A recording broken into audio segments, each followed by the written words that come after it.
Welcome to public TV news బులెటిన్ల ముందుగా headlines. Warangal parliament BJP అభ్యర్థి ఆరూరి రమేష్ పార్లమెంట్ ఎన్నికల ప్రచారం.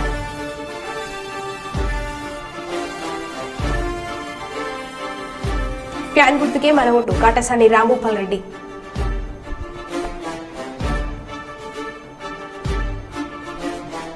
పార్లమెంట్ ఎన్నికలు ప్రశాంతంగా జరగడమే లక్ష్యంగా పోలీసుల కవాతు.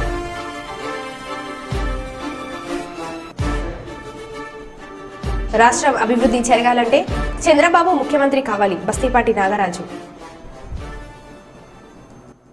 ఇక వివరాల్లోకి వెళ్తే భద్రాద్రి కొత్తగూడెం జిల్లా పార్లమెంట్ ఎన్నికల నేపథ్యంలో ఇల్లందు పోలీసుల ఆధ్వర్యంలో ఇల్లందు పట్టణంలో సోమవారం కవాతు నిర్వహించారు.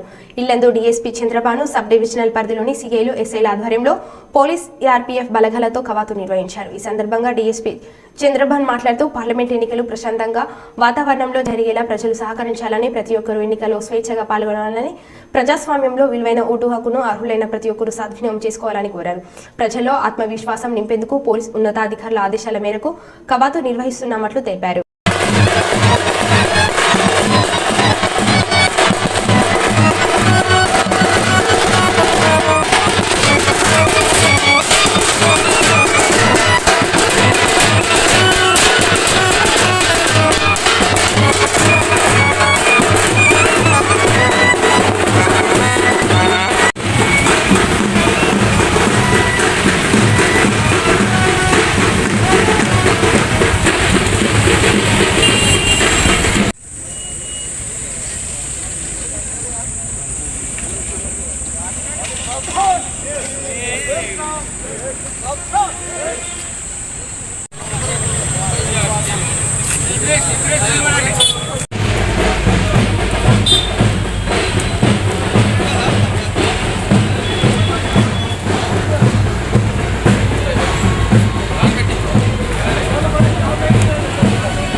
మా ఓటును వినియోగించుకోవాలని చెప్పేసి మా ఇల్లందు డివిజన్ తరపు నుంచి మా ఎస్పీ గారి ఆధ్వర్యంలో ఈరోజు ఫ్లాగ్ మార్చి చేస్తున్నాం. ఈ ఫ్లాగ్ మార్చిలో ప్రతి ఇంటికి తెలవాలి, ప్రతి ఓటర్కి తెలవాలి, ప్రతి ఒక్కళ్ళు వచ్చి స్వేచ్ఛగా వాళ్ళంతటా వాళ్ళే ఓటుని వినియోగించుకోవాలి.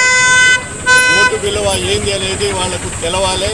ఓటుని ప్రతి ఒక్కరు వినియోగించుకుంటే ఓటు వల్ల మనకు ఎంత అవసరమో ఆ పని చేసుకోవడానికి మన పార్లమెంట్ ఎలక్షన్లో ప్రశాంతంగా పీస్ఫుల్గా జరగాలని చెప్పేసి మా ఇల్లందు ప్రజలకు కోరుకుంటున్నాం. విశాఖపట్నం నియోజకవర్గం జయ భారత్ పార్టీ అభ్యర్థి జేడి లక్ష్మీనారాయణ 20వ వార్డులో విస్తృత ప్రచారం నిర్వహించారు. ఈ సందర్భంగా ఆయనకు ప్రజల నుంచి విశేష ఆదరణ లభిస్తుంది. అందరూ తమ స్నేహితుడి ఇంటికి వచ్చినంత ఆనందంగా స్వాగతం పలుకుతున్నారు.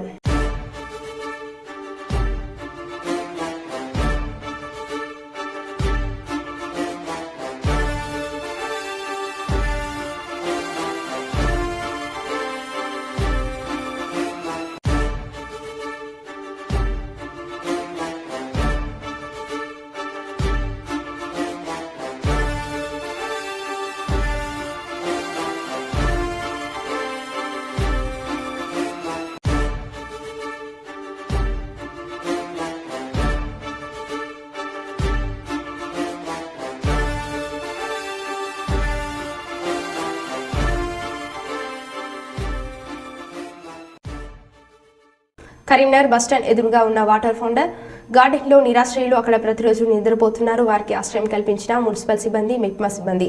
మిప్మా ఆధ్వర్యంలో ఈరోజు కమిషనర్ మరియు సిపి ఆదేశానుసారం మిప్మా సిబ్బంది, మున్సిపల్ సిబ్బంది, TW department, health department survey నిర్వహించారు. మున్సిపల్ నుండి టౌన్ ప్లానింగ్ డిపార్ట్మెంట్ బస్టాండ్ వద్ద 10 మందిని గుర్తించడం జరిగింది. వారికి ఆశ్రమం కల్పిస్తూ ఎండలు తీవ్రంగా ఉన్న కారణంగా డిహైడ్రేషన్ కు గురి కాకుండా మరియు వారు ప్రమాదాలకు గురి కాకుండా రోడ్లపై ఉండకుండా ఏర్పాటు చేయడం జరిగింది. ఒక రోజే 10 మందిని గుర్తించడం జరిగింది. కరీంనగర్ సిటీలో ఇంకా ఎంతమంది నిరాశ్రయులు రోడ్లపై పడుకుంటున్నారని వారిని గుర్తించి ఆశ్రమం కల్పిస్తామని ఈ సందర్భంగా తెలియజేశారు.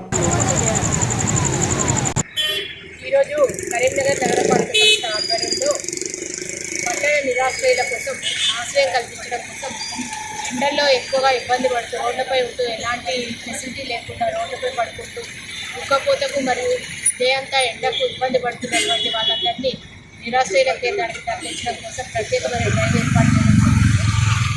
ఇది గౌరవ పీడీ గారు మరియు గౌరవ కమిషనర్ గారి ఆదేశాల మేరకు నిర్వహించడం జరిగింది. దీనిలో ఇప్పటివరకు 10 మంది వరకు మనకి పంపించడం జరిగింది. నిరాశ్రయుల కేంద్రంలో వీళ్ళకి ఆశ్రయం కల్పిస్తూ వీళ్ళు ఉండడానికి రాత్రిపూట అక్కడ మంచి వసతులు కల్పిస్తూ వీళ్ళకి ఆశ్రయం ఇస్తూ తెల్లవారి వాళ్ళు చేసుకునేటటువంటి పనులకు వాళ్ళు వెళ్ళే అవకాశం మనకి ఆశ్రయం ద్వారా కల్పించడం జరుగుతుంది.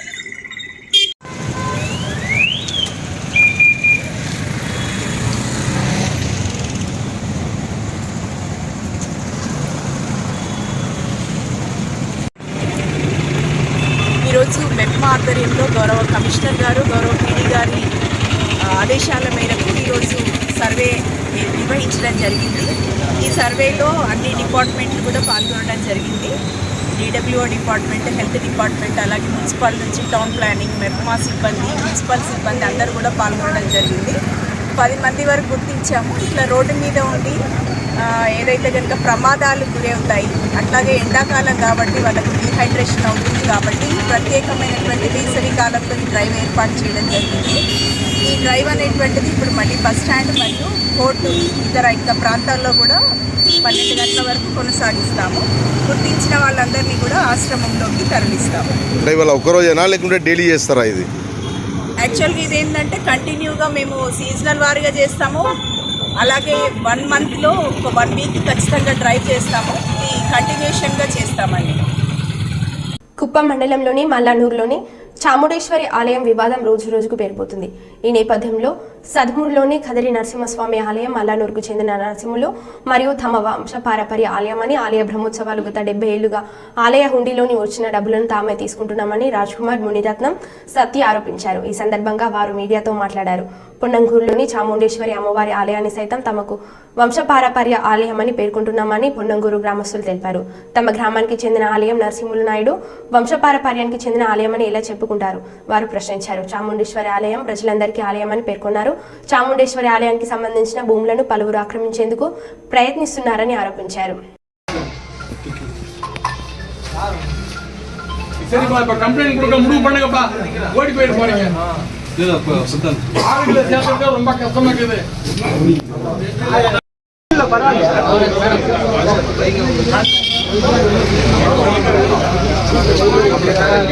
సుల్తాన్బాద్ మండల కేంద్రంలోని అంబేద్కర్ చౌరస్తాలో తాలాపల్లి ఆగయ్య ఫౌండేషన్ ఆధ్వర్యంలో మజ్జిగ పంపిణీ చలివేంద్రం ప్రారంభం చేసిన తాలాపల్లి ఆగయ్య ఫౌండేషన్ వ్యవస్థాపక అధ్యక్షులు తాలాపల్లి మనోజ్ గౌడ్ ఈ సందర్భంగా మాట్లాడుతూ ఎండల వేడి పెరిగిన క్రమంలో దారి ప్రయాణికులకు కొంత ఉపశమనం కోసం మజ్జిగ పంపిణీ చలివేంద్రం ప్రారంభించడం జరిగిందని, మా సేవా కార్యక్రమాలు నిరంతరం కొనసాగుతూనే ఉంటాయని, ఆపద ఉన్న చోట మనోజ్ గౌడ్ తప్పకుండా విద్యా, వైద్య, క్రీడాపరమైన అవసరాలకు ముందుంటామని అన్నారు.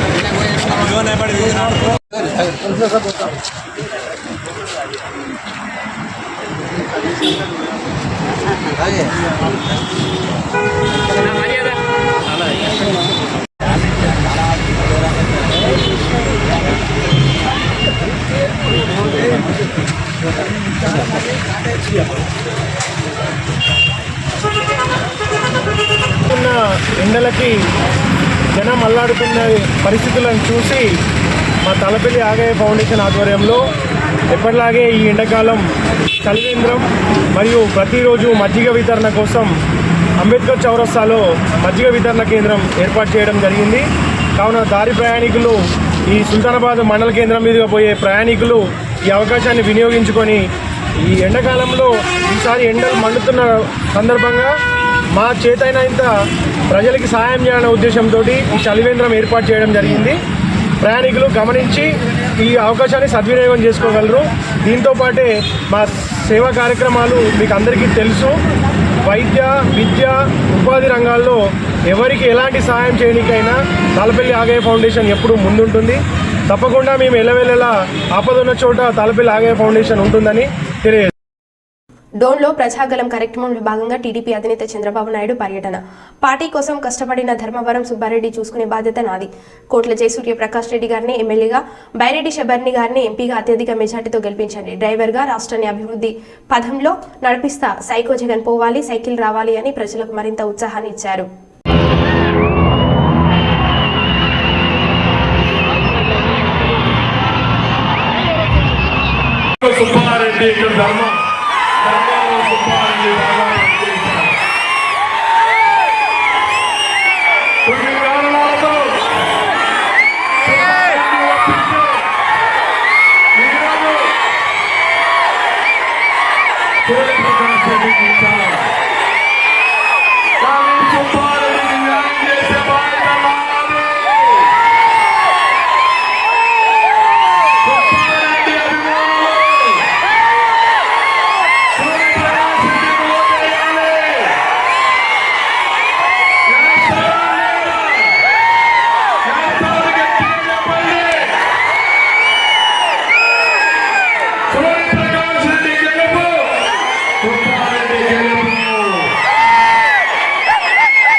సుబ్బారెడ్డి కూడా నేను ఉంటే హామీ ఇస్తున్నా. నాతో కలిసిన 3% రిజర్వేషన్ తీసుకొచ్చాం. ఈ రోజు హామీ ఇస్తున్నా.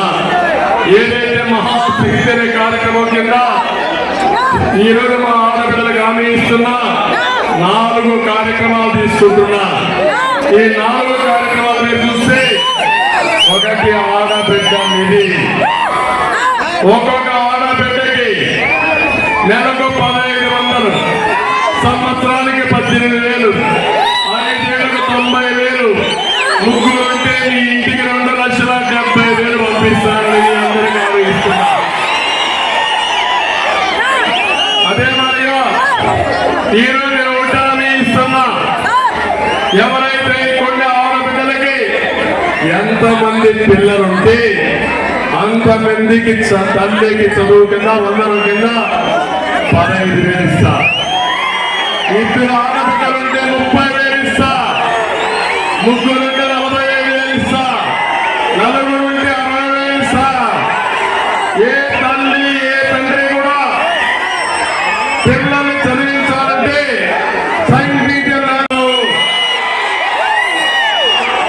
జగన్మోహన్ రెడ్డి నొక్కిన ఉత్పత్తి పద్ధతి నిరసనగా ఒక పక్క సూర్యప్రకాష్ రెడ్డి గారికి ఎమ్మెల్యేగా, ఇంకో పక్క శబరికి ఎంపీగా, ఒక పక్కన అసెంబ్లీకి రావాలి అమరావతి నిర్మాణానికి, ఇంకొక పక్కన చదువుకున్న మహిళ బైరెడ్డి కుమార్తె, రాజకీయ కుటుంబం, ధైర్యం ఉంది, చదువు ఉంది, అలాంటి ఆడబిడ్డను మీరు ఓటేసి గెలిపిస్తే మీ అందరి సమస్యలు పార్లమెంట్ లో గడవైపోతుంది. సిద్ధమాతంలో గడవలుగుతున్నా. ఈ ప్రభుత్వం మా ఇద్దరిని గెలిపించమని గట్టిగా అందరూ ఇండిపెండెంట్ మీరు కూడా ఏంటమ్మలో మాట నిలబెడతాం. సూర్యప్రకాశ్ గెలిపిస్తామని గట్టిగా చెప్పాలి. ఓట్ల సెంటర్ భూమి మీరు తీసుకోండి. ఇది నా వాగ్దానం. ఇస్తామని మీ అందరికీ హామీ ఇస్తున్నాను. జనదుర్గాన్ని మండలంగా చేసే బాధ్యత నాది. యువకులంగా హామీ ఇచ్చిన గుండాల లిఫ్ట్ ఇరిగేషన్ ప్రాజెక్టు కూడా న్యాయం చేసే బాధ్యత నాదని మీ అందరికీ హామీ ఇస్తున్నాను. ఏ తమ్ముడు 50 సంవత్సరాల బీసీలకి వృద్ధాప్య పింఛన్ ఇచ్చే బాధ్యత నాది. 5 ఏళ్లలో 1,50,000 కోట్లు ఖర్చు పెట్టి నా బీసీని పైకి తీసుకొచ్చే బాధ్యత నాది. 5 ఏళ్లలో స్వయం ఉపాధికి 10,000 కోట్లు పెడతాం. ఆదరణకు 5,000 కోట్లు పెడతాం. ప్రతి ఒక్క బీసీకి న్యాయం చేస్తా, చేతి వృత్తులు కాపాడుతా, ఆర్థికంగా పైకి తీసుకొస్తా, సామాజిక న్యాయం చేస్తా. దేవరూపల మండల కేంద్రంలోని ప్రధాన చౌరస్తాలో ఏర్పాటు చేసిన బీజేపీ విజయ సంకల్ప యాత్ర కార్నల్ మీటింగ్లో వరంగల్ పార్లమెంట్ బీజేపీ అభ్యర్థి ఆరూరి రమేష్ పాల్గొన్నారు. ఈ సందర్భంగా ఆయన మాట్లాడుతూ పార్లమెంట్ ఎన్నికలంటే ఆషామాషి కాదని, ఈ దేశాన్ని కాపాడే పార్లమెంట్ ఎన్నికలని, భారతదేశాన్ని 50 సంవత్సరాలు పాలించిన కాంగ్రెస్ పార్టీ ఏం చేసిందో ఒక్కసారి ఆలోచించాలని, ప్రధాని నరేంద్ర మోడీ సారథ్యంలో 10 సంవత్సరాలు ఈ భారతదేశ భద్రత ఎలా ఉందో యువకులు ఒక్కసారి ఆలోచన చేయాలని, ప్రపంచ దేశాలతో పోటీపడి ముందున్న దేశం మన భారతదేశమని, ప్రపంచంలో ఏ దేశంలో ఉన్న నేను భారతీయుడని గర్వంగా చెప్పుకునే విధంగా చేసిన ప్రధాని నరేంద్ర మోడీకే దక్కుతుందని అన్నారు. ఓట్ల కోసం వచ్చే కాంగ్రెస్ అభ్యర్థి కావ్య ప్రజలకు ఏమి చేసిందో చెప్పాలని, ఆమెకు ఉన్న అర్హత ఏంటో చెప్పాలని అన్నారు. కడియం శ్రీహరి మళ్లీ తన బిడ్డ కోసం ఓట్ల కోసం వస్తాడని, బీఆర్ఎస్ అభ్యర్థి కరీంనగర్కు చెందిన వారని, మే 13న జరిగే ఎన్నికల్లో కమలం పువ్వు గుర్తుకు ఓటు వేసి గెలిపించాలని కోరారు. ప్రతి మా ఆడబిడ్డకు 2500 ఇస్తానన్నారు. వచ్చినాయమ్మా? వచ్చినాయా? 500కు గ్యాస్ అన్నారు. వచ్చిందా? 2000 నుండి 4000 పెన్షన్ అన్నారు. అన్ని అయిందా? మా రైతన్నలు ఉన్నారు. 2 లక్షల రుణమాఫీ డిసెంబర్ 9th అన్నారు. అయిందా? 10,000 రైతు బంధు 15,000 అయింది. అయిందా? మా పేదింటి బిడ్డ పెళ్లి చేస్తే కళ్యాణ లక్ష్మి 1,110 ఇచ్చి తులం బంగారం పెట్టి ఇంటికి పంపుతున్నారు. వచ్చిందా? దయచేసి మీరు ఆలోచన. వినుకొండ నియోజకవర్గంలోని నూజెండ్ల మండలం చింతల చెరువు గ్రామ తెలుగుదేశం పార్టీకి చెందిన 5 కుటుంబాలు మరియు ఈపూరు మండలం చిట్టాపురం గ్రామానికి చెందిన మెట్టెల నరేంద్ర వైఎస్ఆర్ కాంగ్రెస్ పార్టీలోకి చేరగా పార్టీ కండువ కప్పి పార్టీలోకి ఆహ్వానించారు. వినుకొండ శాసనసభ్యులు బొల్ల బ్రహ్మనాయుడు ఈ సందర్భంగా మాట్లాడుతూ వినుకొండ నియోజకవర్గానికి చేసిన అభివృద్ధి చూసి వైఎస్ఆర్ కాంగ్రెస్ పార్టీలోకి వలసలు పెరుగుతున్నాయని, వైఎస్ఆర్ కాంగ్రెస్ పార్టీ కుటుంబ సభ్యులుగా మీకు పార్టీలో తగిన గుర్తింపు, గౌరవం ఉంటుందని వారు తెలిపారు. యాక్టివ్ పర్సన్స్గా తెలుగుదేశం పార్టీలో యాక్టివ్గా ఉన్నటువంటి వీళ్ళు ఈరోజు వైఎస్ఆర్ కాంగ్రెస్ పార్టీలో రావడం చాలా సంతోషం. వారిని మనస్ఫూర్తిగా వారికి అభినందనలు తెలియపరుచుకుంటూ, మరి ఈరోజు ఎక్కడ చూసినా నిజమైనటువంటి తెలుగుదేశం పార్టీ, నిజమైన అంతకుముందు ఆ తెలుగుదేశం పార్టీకి కన్వీనర్ చేసినటువంటి రాజశేఖర్ ఈరోజు అక్కడే ఉండి రాజశేఖర్తో పాటు తెలుగుదేశంలో ఉన్న కోటయ్య, అదేవిధంగా కృష్ణారెడ్డి గారు మీ పార్టీలో ఉన్నారు. మరి అదేవిధంగా మీ పార్టీకి పనిచేసినటువంటి వాళ్ళు మా పార్టీలోకి తీసుకున్నాం, వాళ్ళని స్వాగతించాం. కానీ మీరు ఇదే సంస్కృతి, మీరు రోజువారీగా కండవలు వేయడం, మళ్ళా కండవలు వాళ్ళకే మళ్ళీ తిప్పేయడం, కండవలు వేయడం, ఫోటో పెట్టడం, వాళ్ళకే తిప్పేయడం, ఎవరో ఓటర్లు ఊళ్ళో ఉన్న వాళ్ళని మీ ఓటర్స్కే కండవేయడం, వైసీపీ వాళ్ళు వచ్చారంటాం. ఏంది మీరే వాపుని చేసుకొని అది వాపుని బలం అని చెప్పుకోవడం ఎంతవరకు? మీరు ఎవరు మోసం చేస్తున్నట్టు? ప్రజల్ని మీరు మోసం చేస్తున్నారా? ప్రజల్ని మరి మనం వచ్చినట్టుగా భావించి మనమే మోసం చేసుకుంటున్నామా అనే దాంట్లో ఎక్కడ కూడా. మొన్న ఆయన వచ్చాడు గుమ్మ సాంబయ్య, అది ఆయన కూడా మీ పార్టీలో యాక్టివ్ పర్సన్, పుట్టిన కాడ నుంచి ఉన్నాడంట.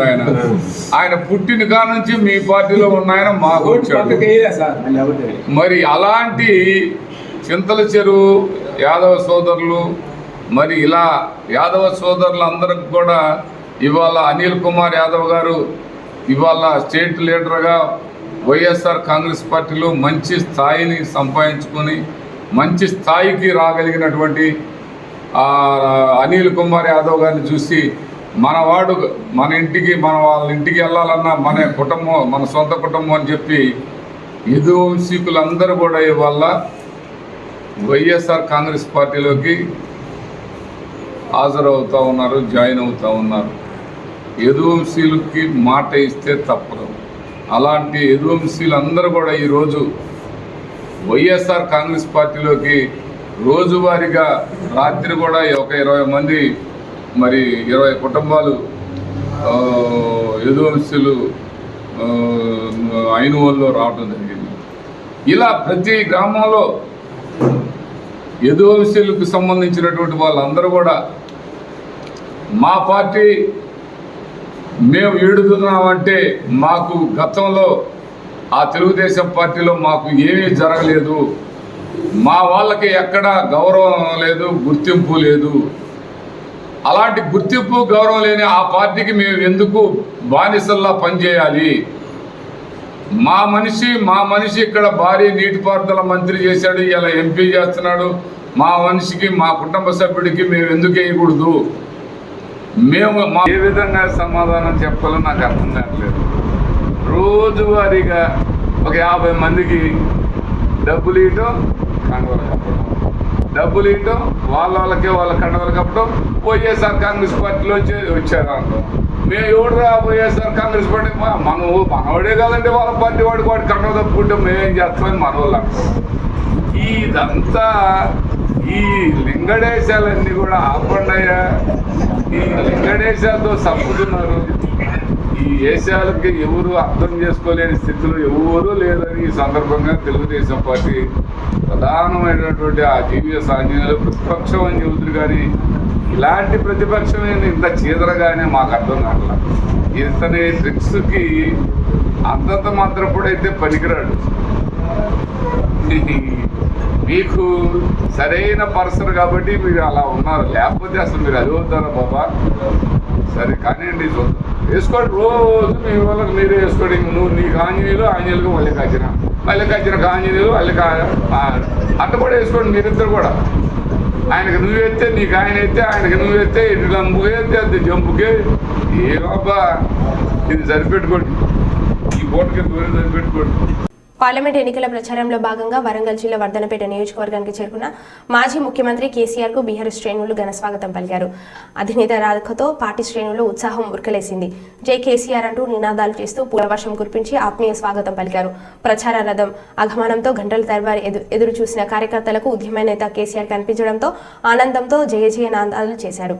కొద్ది సమయం పాటు వరంగల్ ఖమ్మం జాతీయ రహదారిపై కొనసాగిన యాత్రలో అభిమానులకు పార్టీ శ్రేణులకు అభివాదం చేస్తూ కేసీఆర్ ప్రచార రథం ముందుకు కదిలింది.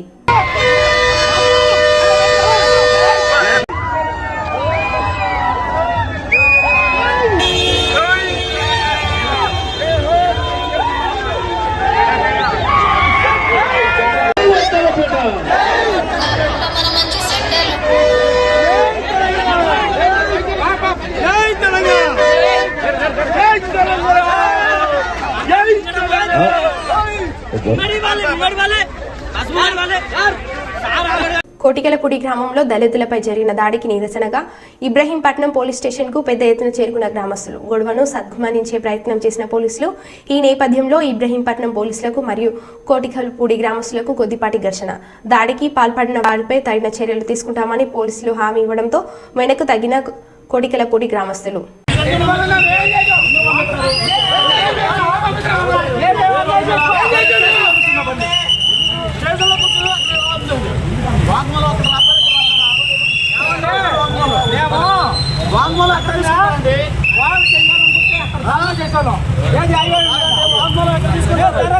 పోలీసులు సమన్వయం పాలన చేస్తానన్నారు.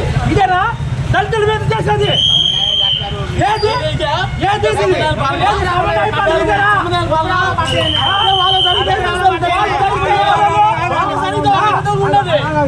కూర్చున్న వాళ్ళ మీద ఇది ఎంతవరకు అది తప్పే. మరి తప్ప తెలిసి మరి ఏమీ కానీ చెప్పినట్టే లేవని పెట్టారు.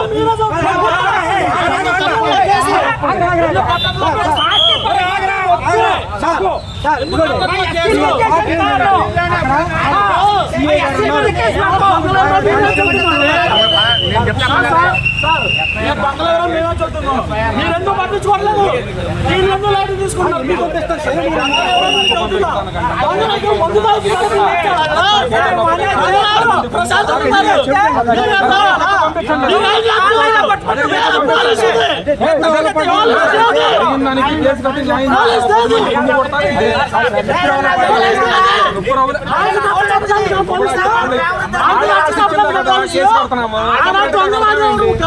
కూర్చొని ముందు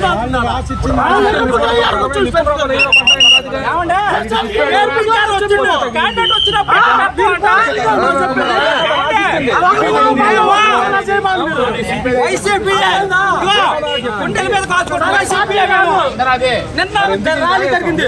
రోడ్డు మీద ఒక బాంబు అని కాలితే వాళ్ళు చెప్పు సమాధానం అదే పొద్దున సరే మీరు పోలీసులు వస్తారు అప్పుడు చూసుకుంటాం. ఇప్పుడు వాళ్ళ ముగ్గురు మాకు తెలుసు. మేము కొత్త పనులు ఎదుర్కోవాలి. ఏమంటే మీరు సమన్వయ పాలన చేస్తారని వచ్చు. మేము మాకు అన్యాయం జరగకూడదని న్యాయం జరగాలంటే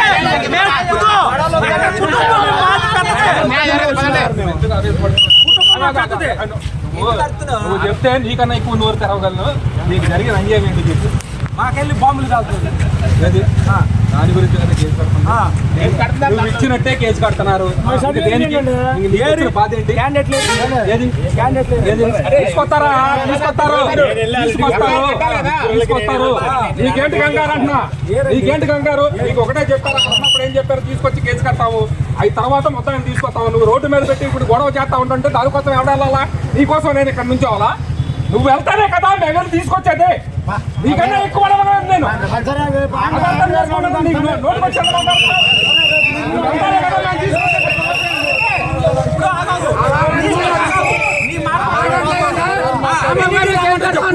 నువ్వు వెళ్ళవా? నేను తీసుకొచ్చిన తర్వాత నేను మాట్లాడతా.